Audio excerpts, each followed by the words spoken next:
understand that uh, from the diction blood, we can understand that the diction blood indicates the tragedy done by the murderer, and here the narrator tells indicates a name that Maurice. Here we can understand that here the Maurice is the brother of the narrator, and he killed his brother. Uh, Killed his brother. Until the second stanza, we don't know why the narrator is going to. When a reader read the poem first, until the second stanza, the reader did not know why the narrator is going to leave his village, and why he is telling farewell to those things.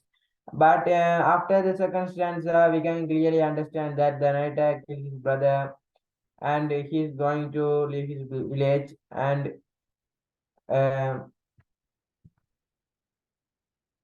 um, here the narrator is why the narrator is leaving his village.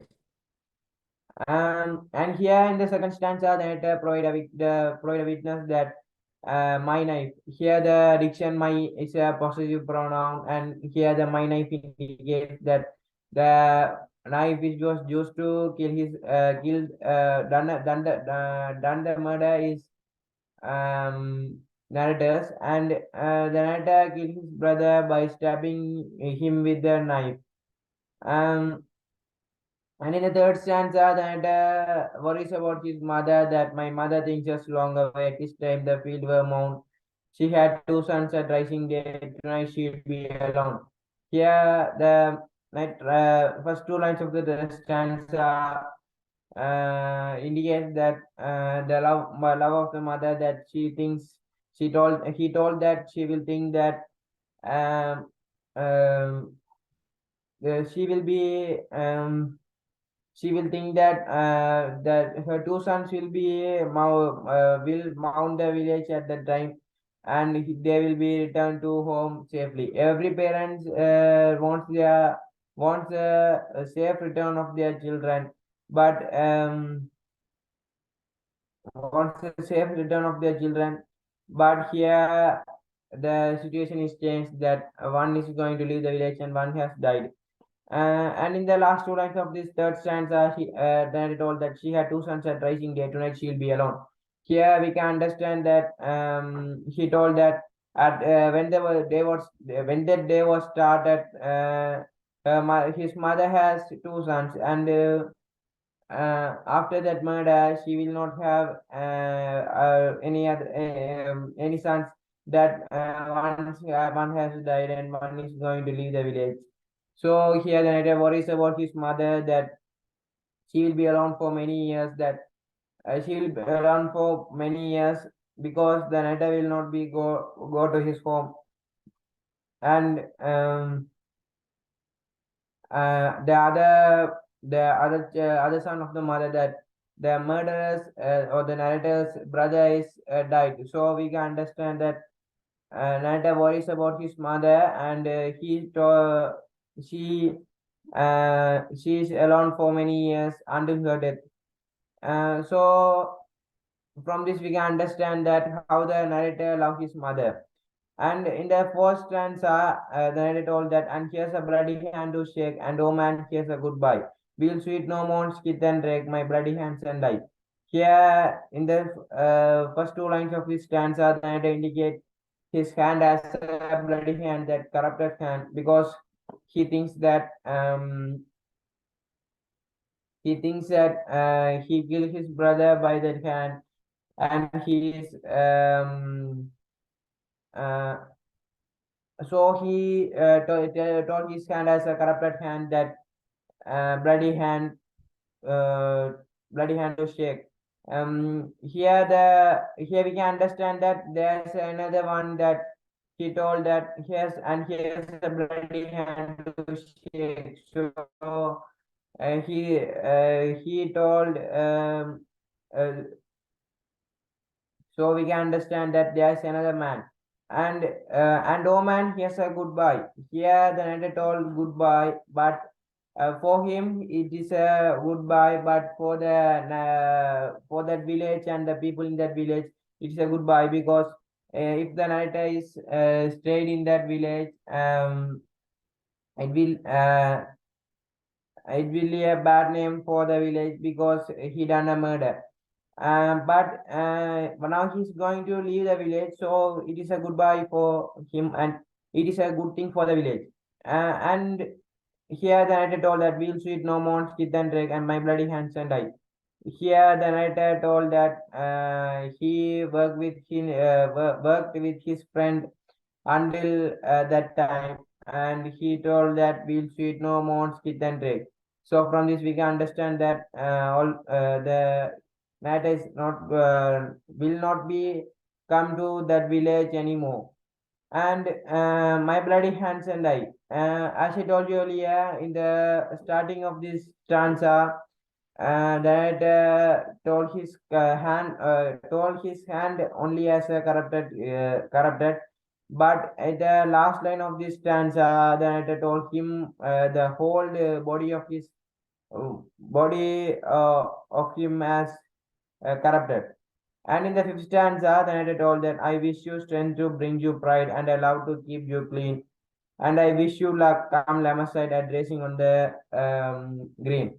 Here in the fifth stanza, the narrator brings a series of wishes to his friend. The first wish from the narrator to his friend is I wish you strength to bring you pride. That the narrator told his friend to have a pride on himself. From this, we can understand that he is on disgrace on himself that so that he is telling his friend to have a pride on have strength to bring pride. And in the second wish from the narrator is and I love to keep you clean. From this we can understand that the narrator did not have a faithful lover, that narrator did not have a faithful lover, and so that he is telling his friend to have a um faithful love that if he has a faithful and faithful love, he will be clean, that he will not do any wrong things. From this we can understand that uh, we can guess that he done this murder because of the love. And in the third wish from the narrator to his friend is, and I wish you luck, come Lamaside at racing on the green. Here the narrator mentioned a festival, Lamaside. Lamaside is a village harvesting festival that held in Britain. Um, so here in this festival, boys and girls were get together. So from this we can understand that the narrator tell his friend to find a girl in that festival, and he tell his friend to wish his friend to uh, live his life in a green scene, green background that in that village. And in the sixth stanza, the narrator told that long for me the rig will wait, and long will wait the fort, and long will stand the empty plate, and dinner will be cold. From this, we can understand that the narrator, from this stanza, in this stanza, the narrator told his final farewell, that he is bidding his final farewell, that the narrator told that long for me the rig will wait, and long will wait the fall. Here, these two lines indicates his work that words Rick and Fold are related to the work that he done. And in the last two lines of this stanza, the narrator told that, and long will stand the empty plate, and dinner will be cold.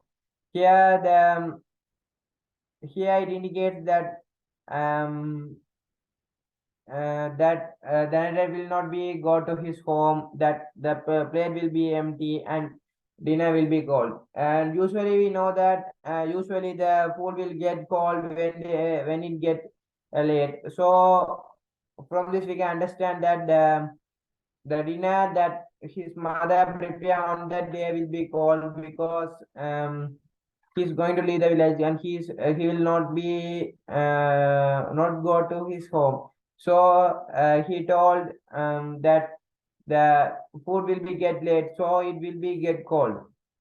um, and also we can see that in this poem, the main theme is the the impacts of the instant anger, and the sorrows of an individual that when they done a punishable crime. Here we can see that the the narrator told that he's feeling sorry for his brother, and he's feeling sorry for leaving his work, friend, and other things alone, and he's feeling guilty that he killed his brother. So from this we can understand that then we when we done crime in an instant anger, and but we will be feel feel sad for that crime. After we release from that anger. And here we can see that the narrator is have mental trauma, that he's telling that he is leaving his friend and natural surroundings, works, and his loved ones, his mother, and he killed his brother. So from this poem we can understand that we should not do anything when we get anger.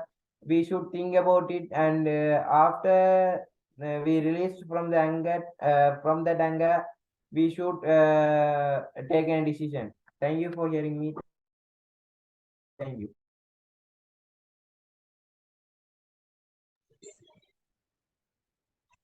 Good evening to you all.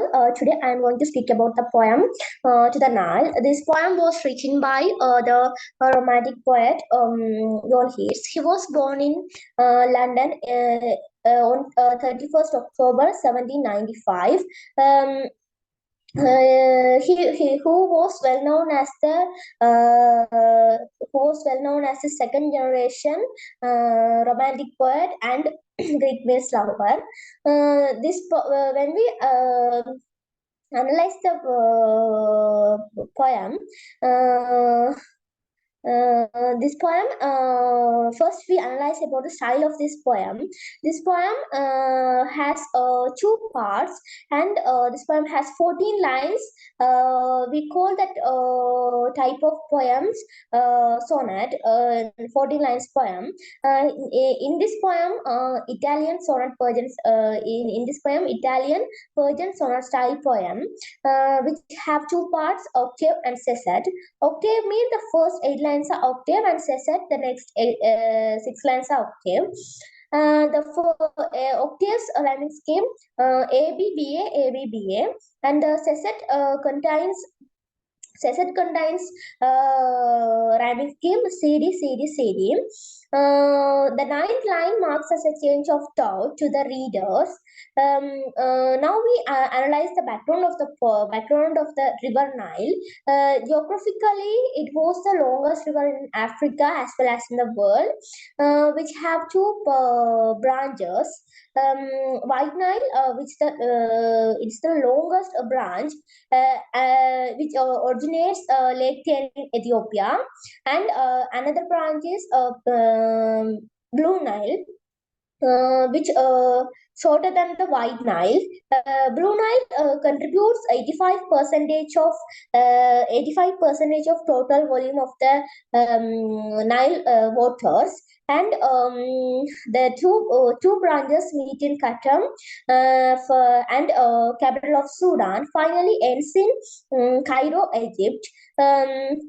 In this poem, in this river, finally melted by melted in a sea, Mediterranean Sea, which forming which forming such as which forming sorry which forming a large rich delta. Nile, the Nile can be hold an international river, as well as in it is the longest river in the world. Now we quote the poem. The first line, the poet has personified son of the old moon mountains. The river Nile originates from the moon mountains. For example, Mahavali river originated from Sribada or the Adam's Peak. Similarly, the river Nile originates from moon mountains. And sun is the male word. The moon mountains are parents of the river, and chief of the pyramid and crocodile. Here, the pyramid is a wonder. Pyramid is one of the wonder of the world. And it is the inanimate, and crocodile is an animate object. So the chief of the pyramids and crocodiles, the river Nile is a leader of the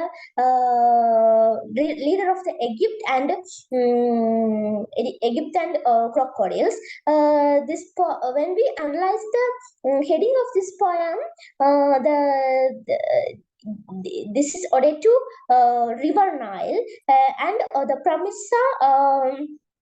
We also know Pramisa in Egypt, and this Nile related to Greek mythology and worshipped by the Egyptian people, and it is the cradle of the oldest civilization, one of the oldest civilization, and or the Nile Valley civilization and Egyptian civilization, and we call the fruitful. So the fruitful and desert are powerful of the river Nile. It's something to special. The fruitful means it's help to the pupil, or the so something advantage to the pupil, and nurse, we also know as a caretaker. So the river Nile is a caretaker to the African people.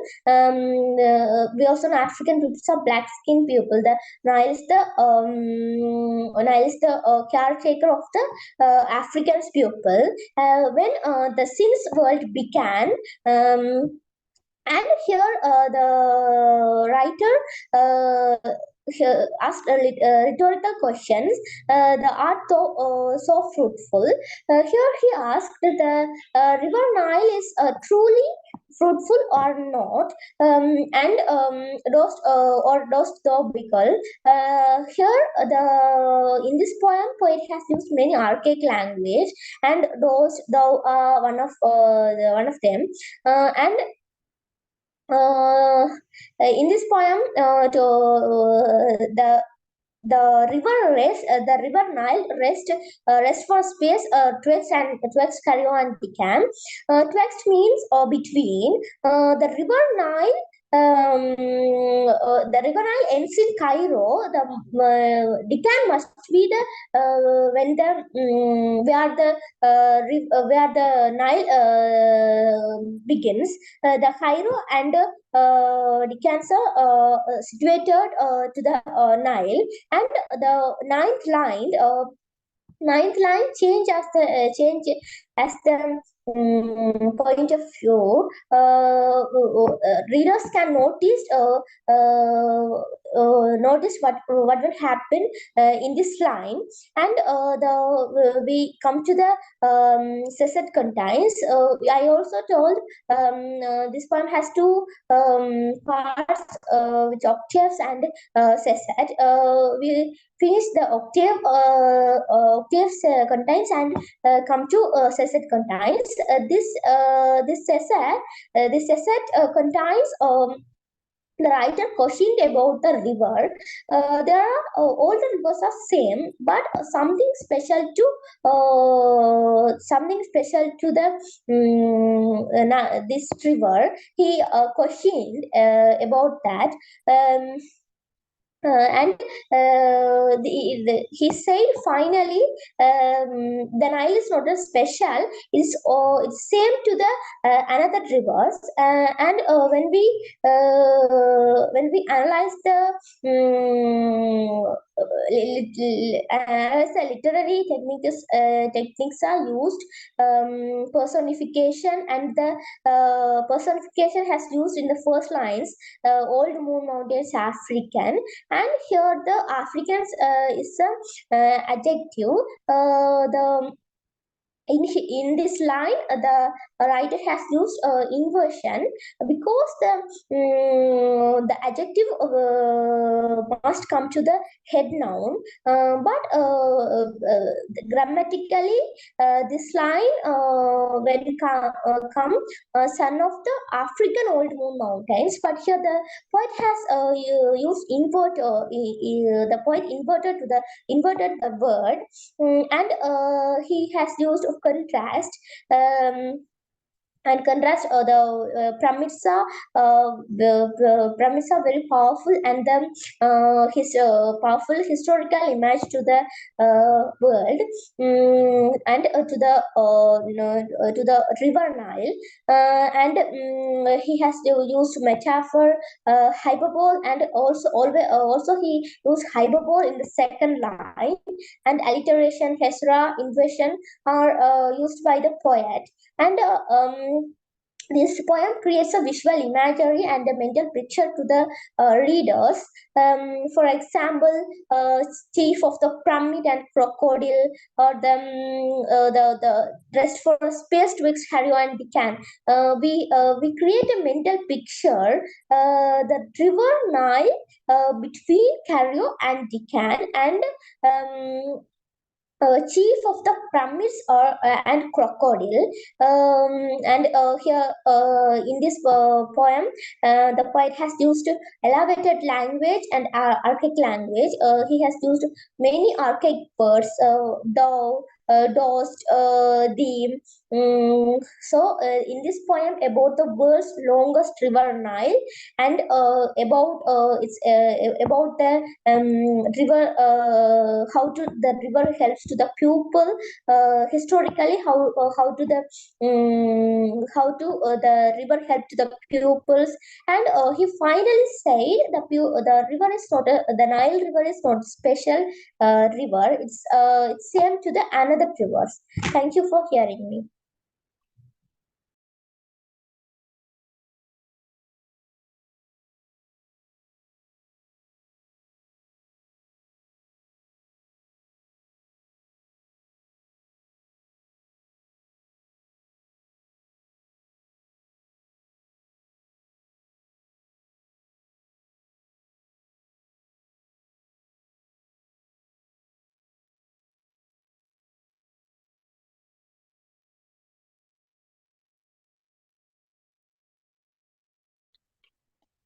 I am Elberti Legason from Madhyamadu, Vomia. Today I am excited to analyze is a six-line fragment poem written by the famous author Alfred Lord Tennyson, who was a poet in the Victorian era which came after Romanism. This poem consists of two stanzas, and its rhyme scheme pattern is A, A, B, B, B. This poem about the powerful bird eagle. Eagle is a symbol of power. Armies of many countries keep the eagle for the emblem. In the opening of the poem, the writer has used personification. He personified the eagle. He clasped the ground with crooked hands. In this line, he indicates the powerful bird eagle. And he is a masculine word. It shows the power of masculine. And according to grammar, this line can't start with he. The writer compares the eagle with human.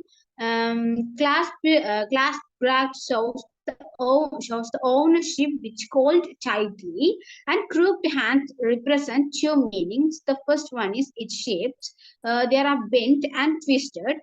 And another one is they are corrupted and cursed because it uses his hands to kill another animal for its prey. It is not genuine. It is a predatory bird.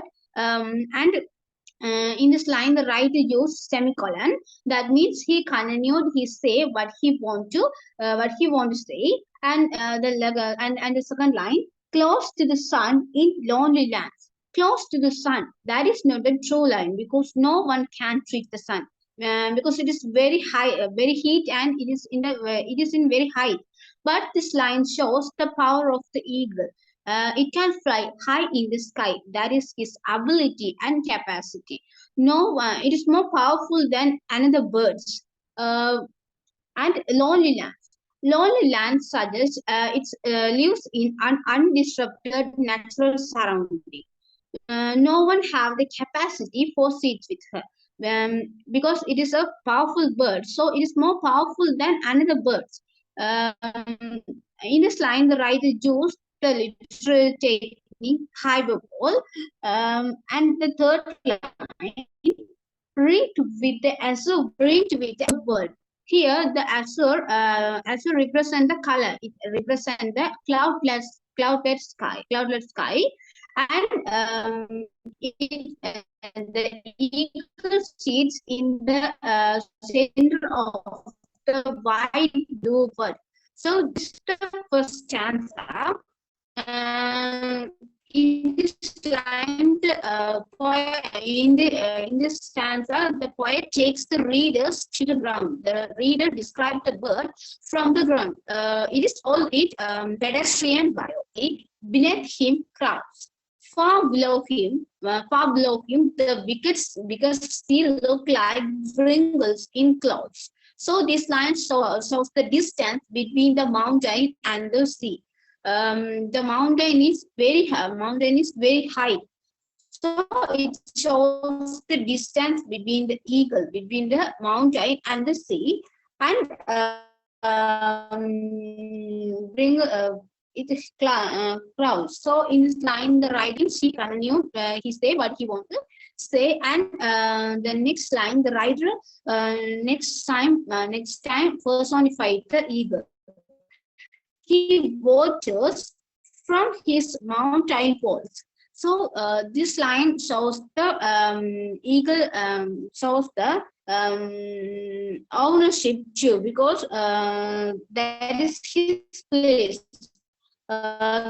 His is a possessive adjective.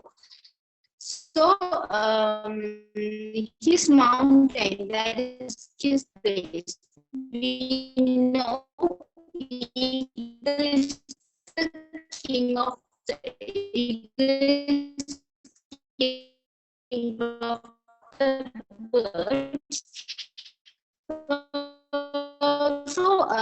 Here the writer directly said that is his place, that is his portrait.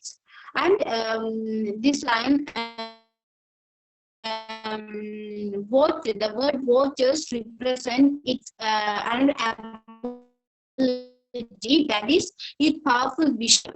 The eagle is in the high of the mountain, but it can so clearly, and the bird walls. We chose the bird wall to divide it. In this line, the poet directly said that is the eagle's place, that is its kingdom. And the last line, and like a thunderbolt, he falls. Like a thunderbolt. So thunderbolt is a beautiful and fast natural force. In this line, here the writer compares the eagle's speed with the with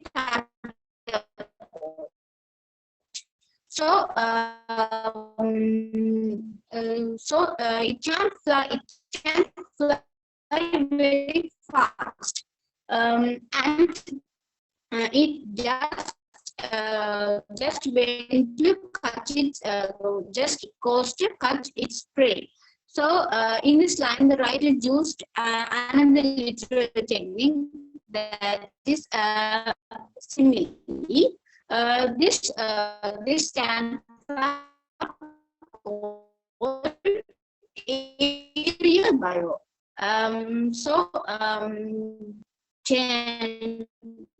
This poem about eagle.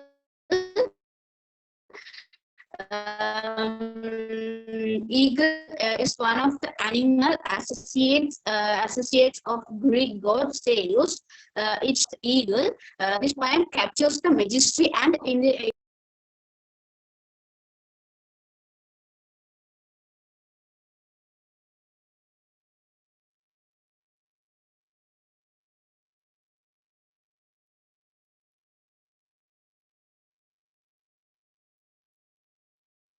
A warm good evening to you all. Today I'm going to present about the novel The Vendor of Sweets, Chapter 1. The Vendor of Sweets novel was written by R.K. Narayan. Before going to analyze the chapter, I want to reveal something about the writer. R.K. Narayan was born on 10th October 1906. His full name was Rasipuram Krishnaswamy Iyer Narayana Swamy. He was Indian writer, best known for his works set in fictional South Indian town of Malgudi. That means the town of Malgudi is a fictional place which is used in his whole